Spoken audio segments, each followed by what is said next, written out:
Hello everyone, this is Dr. Liv with Livwithnewinsight, and thank you so much for joining me in another video. The title of today's video is, Why Do People Ghost Instead of Communicating? Have you ever met someone and felt like there was genuine chemistry? You laugh together, you have great conversations, you spend time getting to know each other. The connection seems mutual, and you start to believe you're both on the same page. Then suddenly, they disappear. No phone call, no text message, no face-to-face conversation, no explanation, just silence. This is what we call ghosting. And often, there are no clear signs that the person is about to leave.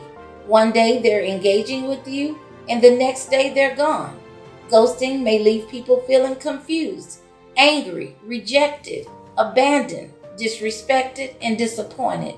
Many people find themselves replaying every interaction, searching for clues and wondering, did I say something wrong? Did I miss a sign? What happened? In practice, this is one of the most common dating concerns I hear from clients. And while every situation is unique, there are several reasons people choose to ghost instead of communicate. None of these reasons are excuses to justify the behavior. Number one, the person was on a rebound. Sometimes the person was never emotionally available to begin with.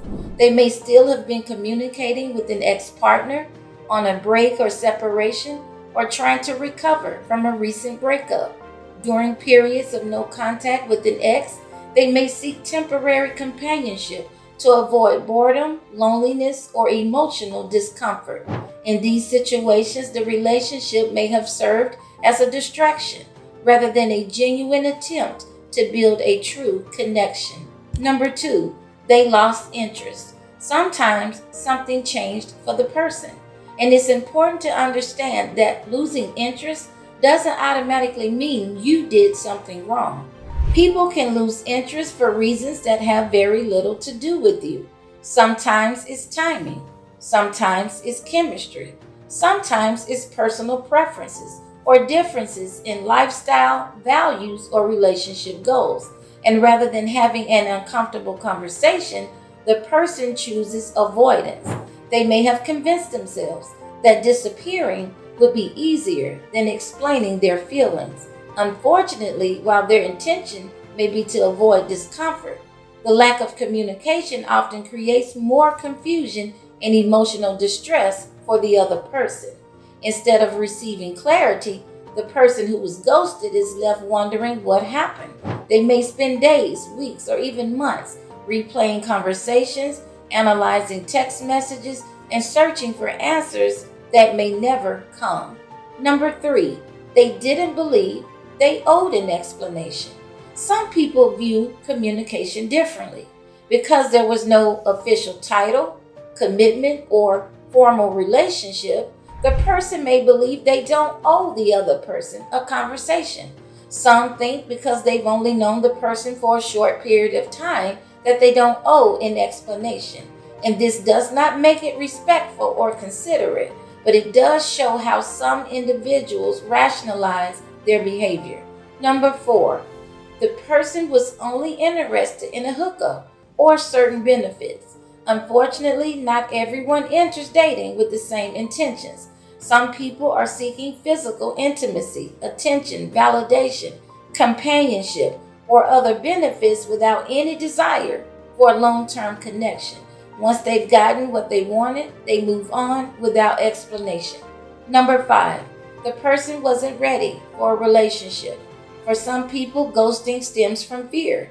Fear of commitment, fear of vulnerability, fear of emotional intimacy, fear of the responsibility that comes with consistently showing up for another person's emotional needs. As the relationship begins to feel more serious, they become uncomfortable and retreat. Number six, avoidance, embarrassment, and guilt. Many people simply struggle with having difficult conversations. They feel guilty about ending things. They feel embarrassed about changing their mind. They don't know how to communicate their feelings effectively, and rather than facing the discomfort, they avoid it altogether. Ghosting becomes an escape from an uncomfortable conversation.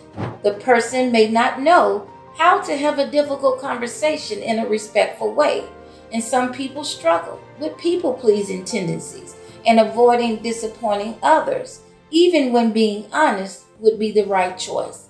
Number 7, life circumstances changed. Sometimes a person's situation changes unexpectedly. They may be dealing with a family crisis, illness, job loss, financial stress, grief, or overwhelming life circumstances. They become distracted and emotionally unavailable. Instead of communicating what is happening, they pull away and disappear. This doesn't excuse or justify the behavior of ghosting. However, it's important to keep in mind that ghosting is not always rooted in manipulation or malicious intent. So it's important to understand that ghosting isn't always about you. It does not automatically mean there is something wrong with you. It does not mean you're unattractive, undesirable, unlikable, or unlovable. But your mind may tell you this, and these thoughts represent what is known as ANTs, automatic negative thoughts. And automatic negative thoughts are not facts. They are assumptions our minds create when we're hurt, confused, or looking for answers. So when dating and getting to know someone, the best approach to take when trying to establish a meaningful connection is to be honest and transparent about your relationship goals. Communicate your needs and expectations clearly. Establish healthy boundaries. Pace yourself emotionally. Vet people properly. Pay attention to patterns and behavior. Lead with facts, not feelings. Chemistry is important, but character matters too. Consistency matters and action matters. Do not let this experience define your future, nor does it have to rob you of hope, healthy love, or meaningful connections. At the end of the day, ghosting tells you more about a person's communication style, emotional availability, and readiness for a relationship, not about your worth. So protect your peace, stay vigilant, learn the lessons, maintain your standards, and continue moving forward. Thanks for watching, and I'll see you in another video.